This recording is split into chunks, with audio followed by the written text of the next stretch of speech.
काय करा बीच अरे बीरेश हटा ए बीरेश आइए हटा बीरेश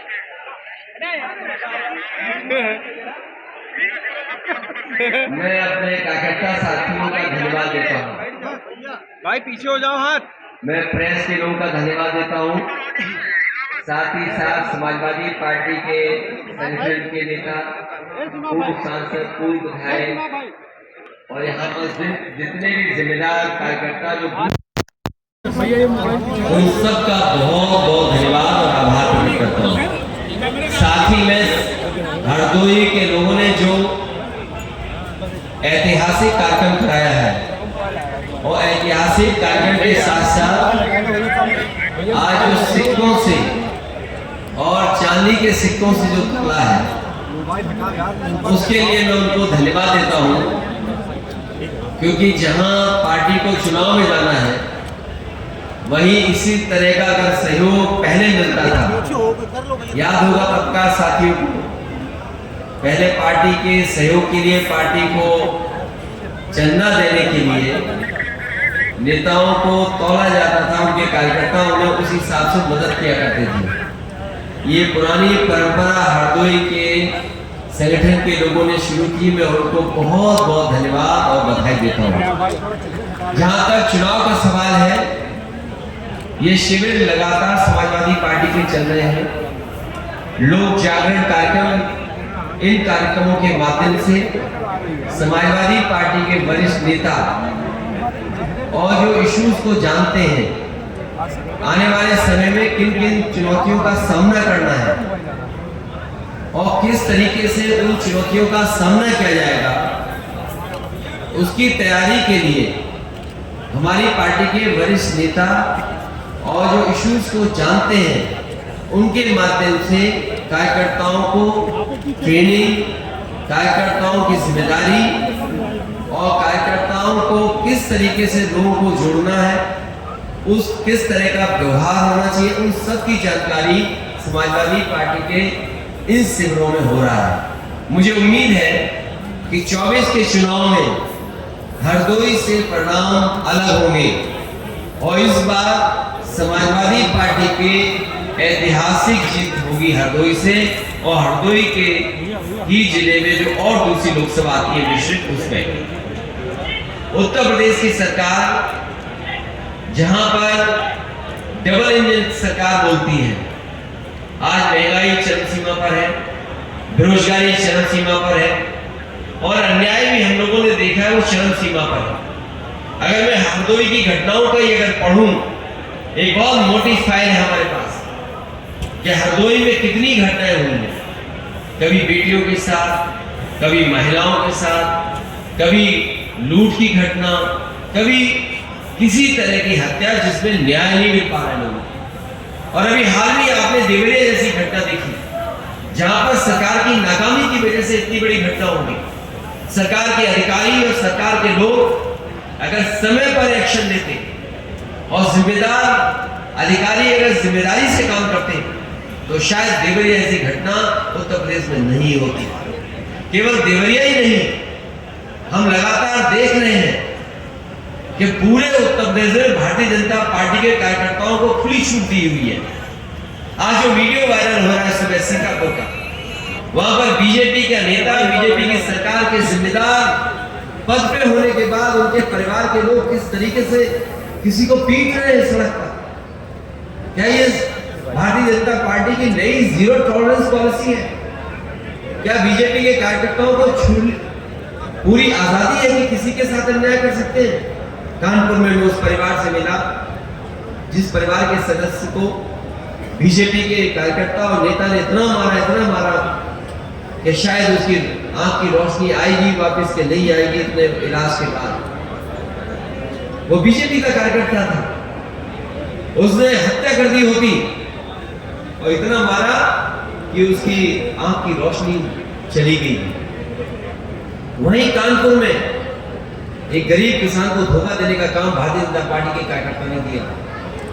उससे जमीन निकाली, बाजार भाव तो 20 करोड़ से ज्यादा है, लेकिन 6 करोड़ का उसको चेक दिया। किसान को लगा कि 6 करोड़ हमारे लिए बहुत है, और उसके बाद जमीन निकाली गई, रजिस्ट्री हो गई।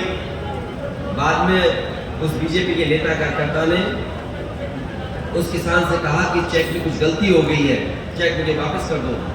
वो किसान समझ नहीं पाया बात को, उसने चेक वापस कर दिया। बीजेपी के नेता ने चेक फाड़ दिया। सोचिए, वो अपने पैसे मांगने गया, बीजेपी के नेताओं ने भगा दिया, मजबूरी में उसने आत्महत्या कर दी। तो इस तरह एक आध घटना नहीं हो रही है, पूरे उत्तर प्रदेश में लगातार बीजेपी के लोग खुली छूट है जिसमें वो किसी के साथ अन्याय कर सकते हैं। और भ्रष्टाचार तो इतना है जिसकी आप कल्पना नहीं कर सकते। जो महंगाई दिखाई दे रही है, ये कुछ लोगों को मुनाफा दिलाने के लिए। आज बिजली का बिल कितना आ रहा है? एक बिजली की यूनिट नहीं बनाई सरकार ने, लेकिन बिजली का। और एक तो ऐसे मंत्री थे, पीएससी, सीएससी, जिला अस्पताल, मेडिकल कॉलेज कोई नहीं छोड़ा जहां छापा न मारा। दवाइयां जहां पे कॉर्पोरेशन वहां छापा मारा, लेकिन छापे का क्या फायदा? क्या उससे दवाइयां मिल गई? क्या डॉक्टरों ने सही इलाज करना शुरू कर दिया? तो इसलिए उत्तर प्रदेश को पूरा का पूरा पीछे करने का काम अगर किसी ने किया तो भारतीय जनता पार्टी। जिस तरह से भाई पीछे हटो। अरे सर पीछे, सर डाउन करो, सर डाउन करो, सर डाउन करो। सर सर सर आ रहा है। उसी तर्ज पर लड़ने की एक तैयारी है। बीजेपी को अगर आप समझेंगे, उन्होंने हिटलर की सरकार में एक मंत्री थे, उनका काम था प्रोपेगेंडा करना, वो प्रोपेगेंडा मिनिस्टर थे। और उनकी सीख करके भारतीय जनता पार्टी की पूरी सरकार प्रोपेगेंडा सरकार है। तो ये प्रोपेगेंडा की यूनिट्स हैं इनकी, उन्हीं का मुकाबला हमारा कार्यकर्ता नेता करेंगे। वोट बढ़ाने से लेकर के वोट डलवाने तक की हम लोग जानकारी कार्यकर्ताओं को दे रहे हैं। इसीलिए ये रैली नहीं की, ज्यादा में भीड़ की व्यवस्था नहीं की, केवल जिम्मेदार कार्यकर्ता और पदाधिकारी आ जाए जिससे उनको कुछ जानकारी दे सके। कल आ जाए। मोदी जी अभी से ही गारंटी ले रहे हैं, वो कह रहे हैं 24 में हमारी बातचीत होगी, जिसका उद्घाटन भी हम करेंगे। ये नहीं बताया कि दूसरे के कामों का वो उद्घाटन करते हैं, केवल शिलान्यास नहीं करते, दूसरे के योजनाओं का उद्घाटन भी करते हैं। अगर आप किसी उद्घाटन की बात कर रहे हो तो कई ऐसे प्रोजेक्ट थे जो समाजवादियों ने शुरू किए थे, वो अभी तो पूरे नहीं हुए, और जो पूरे हुए थे समाजवादी सरकार में उसका उद्घाटन हो गया, तो उसका उद्घाटन किया उन्होंने। आप बताइए, हरदोई में ये 4 लेन सड़क बननी चाहिए थी, लखनऊ से 4 लेन, क्या 4 लेन सड़क बन गई? शाहबाद वाली जो शाहजहांपुर की रोड थी, समाजवादियों की देन है। रोजा प्लांट कारखाना जो लगा है, बिजली दे रहा है, वो समाजवादियों की देन है। इस जिले में हमारे नेता कार्यकर्ता जानते होंगे, सबसे ज्यादा सब स्टेशन अगर किसी ने बनाने का काम किया तो समाजवादियों ने बनाया। और वही नहीं, जो समाजवादियों ने काम दिए थे वो आज भी अधूरे पूरे नहीं हो पाए। गंगा पे पुल जो कुसुमखोर को कन्नौज से जोड़ता है, वो समाजवादियों की देन है। बताओ, भाजपाइयों ने कोई गंगा पे पुल एक बनाया हो तो बता दो। सडीला में पेप्सी का सबसे बड़ा प्लांट लगा है, वो देश का नहीं, आपके साउथ ईस्ट एशिया का सबसे बड़ा पेप्सी का प्लांट खुला है वो, तो वो किसकी देन है? समाजवादियों की इंडस्ट्रियल पॉलिसी के तहत वो सबसे बड़ा पेप्सी का प्लांट अगर कहीं लगा तो सडीला में लगा। न केवल वो लगा, बल्कि ट्रेंड्री को सुविधा देने के लिए और कारखाने भी समाजवादियों ने बनाए। अच्छा, ये बताइए आपका गठबंधन का क्या आगे रहेगा? देखिए, गठबंधन की अगर जानकारी होती है, मैं बहुत बोल चुका हूँ, हमारे प्रकाश साथी ने रात में पूछा था। सर, कल अजय राय जी ने बयान दिया था और आज उन्होंने कहा है कि अपने बयान पर कायम हूँ। आपके जो पिता को लेकर बयान दिया था, उसमें उन्होंने कहा है कि वो कायम है। अजय राय ने। देखिए, कभी कभी कुछ लोग बुजुर्ग होते हैं और उन पर काम का लोड बहुत होता है, भाई सर नीचे पे, इसलिए कई बार कुछ बातें निकल आती हैं। हमारे लिए ये नई बात नहीं है,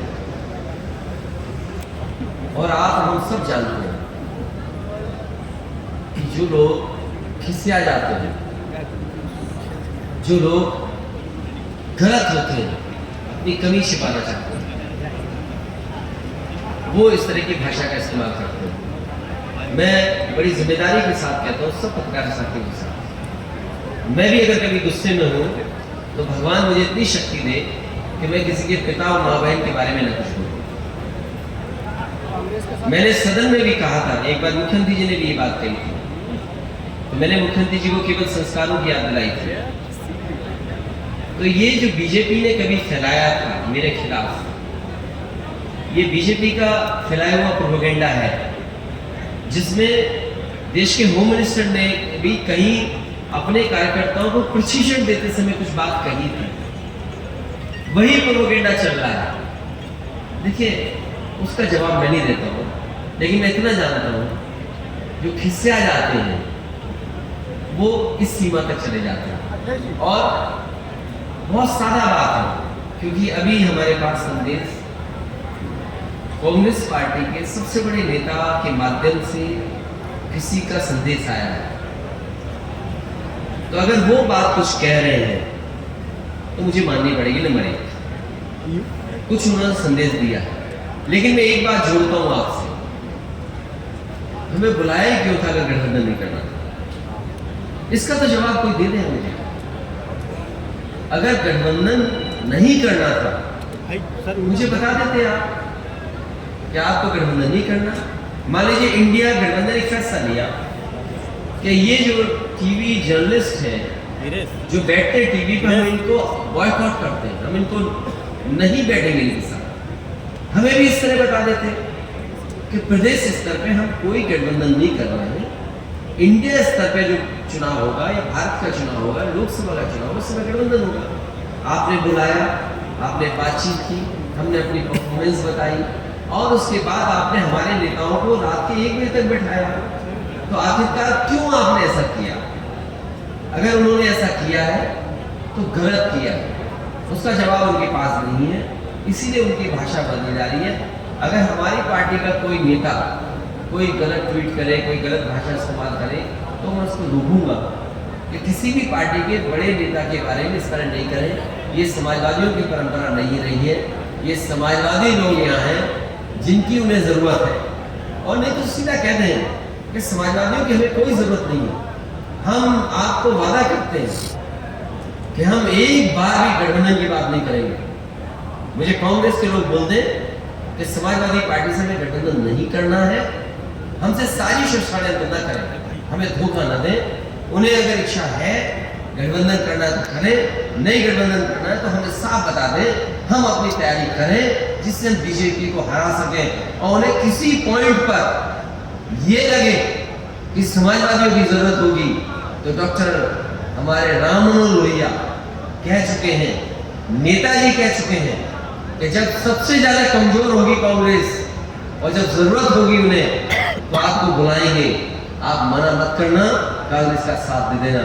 इसलिए हम अपनी पुरानी परंपरा पे चले जाएंगे।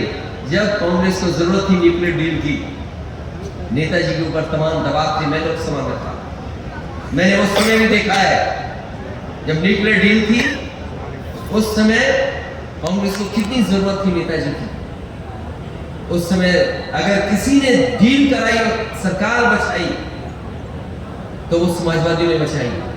और जब मैं मनमोहन सिंह जी जब प्रधानमंत्री थे, जब मैं नेताजी का संदेश लेकर के गया और मैंने जब पैर छू करके उनके आशीर्वाद लिया था, उन्होंने गले लगा लिया था, उन्होंने कहा कि समाजवादियों के साथ की वजह से ही आज मैं प्रधानमंत्री हूँ।